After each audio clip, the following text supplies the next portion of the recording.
This channel does not promote any violent, harmful, or illegal activities. All content provided by this channel is meant for an educational purpose only. Cancer Healer Center, a new beginning. পরের খবরে নজর রাখবো। দেখুন, সরকারি তেল চুরি জেলা পরিষদের সভাধিপতির প্রায় ৩ লক্ষ টাকার তেল চুরির অভিযোগ উঠছে। নিজে স্লিপ ইস্যু করে তেল তোলবার অভিযোগ। টেন্ডার দুর্নীতিরও অভিযোগ মুর্শিদাবাদের জেলা পরিষদের সভাধিপতির বিরুদ্ধে। সরাসরি চলে যাবো, আমাদের সহকর্মী কৌশিক এই মুহূর্তে রয়েছেন আমাদের সঙ্গে। কৌশিক, সরকারি তেল কিভাবে চুরি করছেন এই জেলা সভাধিপতি, যে অভিযোগ তার বিরুদ্ধে উঠছে, আর কি তথ্য আসছে? দেখো, যেটা জেলা পরিষদের সভাধিপতির বিরুদ্ধে জানা যাচ্ছে যে তিনি নিজে স্লিপ ইস্যু করতেন, সেটা নাকি করা যায় না, এমনটা অভিযোগ করেছে বিরোধীরা। এবং সেই স্লিপ ইস্যু করে তিনি তেল তুলেছিলেন। বিগত কয়েক মাসে যদি পরিসংখ্যান দেখা যায়, তার গাড়ি যে পরিমাণ চলেছিল সেই হিসেবে তার প্রয়োজন ছিল 7,000 লিটার মতো তেল, কিন্তু সেই জায়গায় তিনি 10,000-এরও বেশি লিটার তেল তুলেছিলেন। অর্থাৎ সেখানে যে টাকার পরিমাণ জেলা পরিষদ 92 টাকা লিটার হিসেবে তেল তোলে, সেখানে 2,94,000, প্রায় 3 লক্ষের কাছাকাছি বেশি তেল তুলেছিলেন।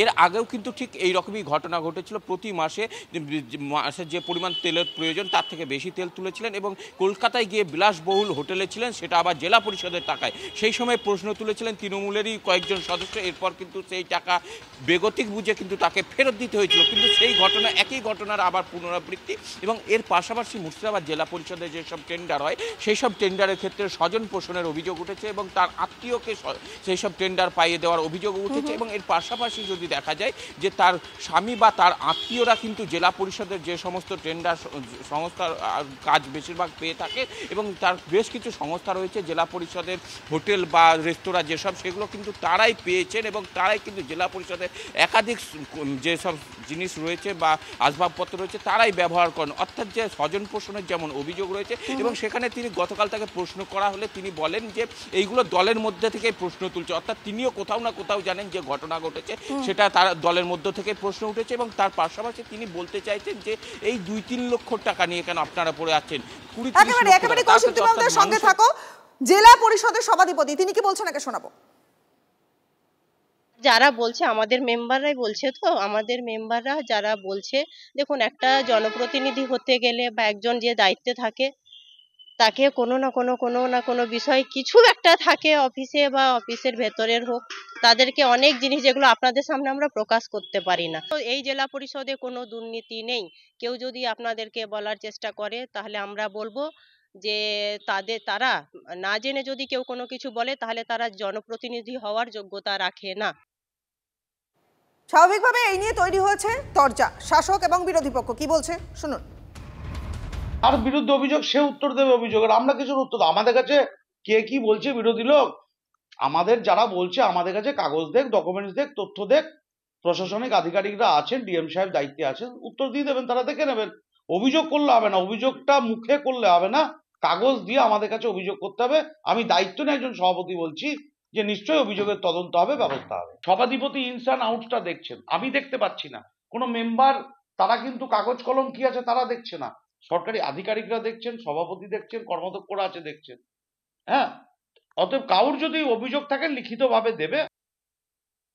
আমার ঊর্ধ্বতম নেতা নেত্রী যদি গরু চুরির টাকা গিলতে পারে, কয়লা চুরির টাকা গিলতে পারে, তাহলে আমি তারা তেল চুরি কেন করতে পারবো না? এইটুকু তো তার নৈতিক একটা দায়িত্ব আছেই। তারা যদি করতে পারে তাহলে আমিও করতে পারি। অর্থাৎ চোরের ঘরে বাস করবো আর চুরির লেবেলটা পিঠে ছাটাবো না, এটা কেমন ধরনের কথাবার্তা? টেন্ডার নিয়েও দেখেছেন ব্যাপক দুর্নীতি। এই ধরনের সভাধিপতির এবং সহ যে সমস্ত কর্মাধ্যক্ষরা আছেন তাদের ইমিডিয়েট পদত্যাগ করে দেওয়া উচিত।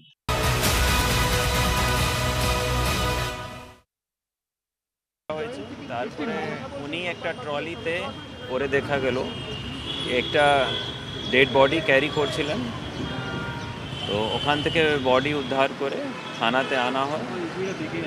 পরে যে ওনাদের এক্সামিনেশন করা হয়, ওই এক্সামিনেশনে পাওয়া যায় কি যে ফাল্গুনি ঘোষ আছেন, ওনার পিসি শাশুড়ি Sumita Ghosh, as per statement of Falguni Ghosh, ওনার এটা বডি।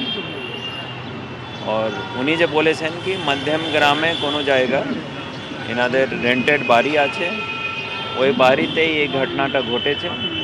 বাকি ফার্দার ইনভেস্টিগেশন চলছে, বাকি ডিটেলটা আমরা পড়ে জানি।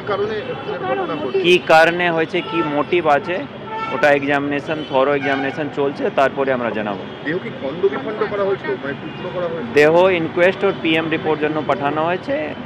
পিএম আর ইনকোয়েস্টের পরে কি ইঞ্জুরি আছে না আছে, but as per primary appearance ওটা হোমিসাইডাল ইঞ্জুরি আছে, ওটা মাথাটা ইনট্যাক্ট আছে, মাথাটা পাওয়া গেছে, মাথাটা ইনট্যাক্ট আছে।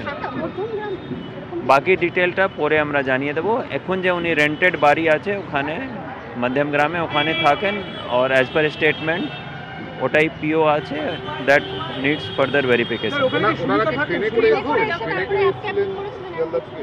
অ্যাজ পার স্টেটমেন্ট ওনারা ট্যাক্সি করে এসেছেন।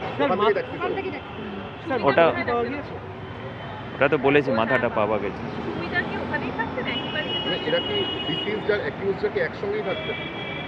ডিসিজ আর অ্যাকিউজ কোথায় থাকতেন না থাকতেন এর ভেরিফিকেশন চলছে, ভেরিফিকেশনের পরে আমরা জানাবো।